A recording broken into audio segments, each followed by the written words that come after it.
So when I was in Uganda last summer, I worked at the children's, kind of like their equivalent of the emergency room for the children at Mulago.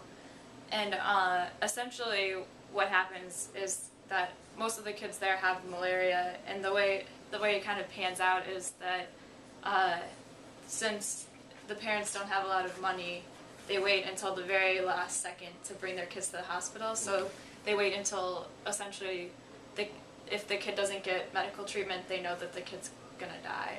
And then a lot of times by the time they even get to Malago, it's kind of too late. They end up dying anyway, just because, malaria medicines work, but you have to get to the kid in time. And so, and kids came from all over the country because the health centers and these other places are very poor. Well, because when the one in Katalikiri, it's just run by nurses. There aren't even any doctors there, and so they don't.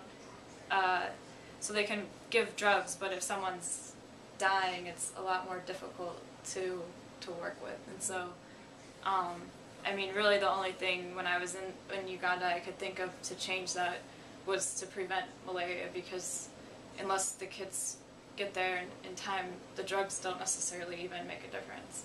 And so I think prevention, very obviously to me, became the most important thing.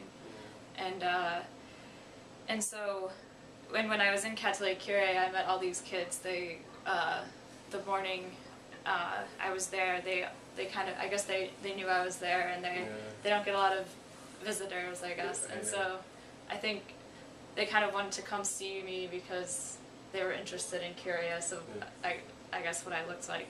And so they came, and we sat outside of Father Francis's place, and they gathered and sang a bunch of songs and performed, and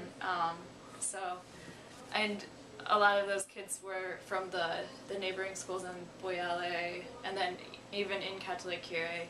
And so I know we just gave nets to Katalikiri last week or 2 weeks ago, but the kids in the neighboring schools that we haven't necessarily touched yet, it is something that I think about a lot, is that they're there every day, and even though we're our target, we're trying to get there, the longer that we wait, the more times that they're getting malaria and the more dangerous it is for them. And that's definitely something that I think about a lot, and something that's difficult.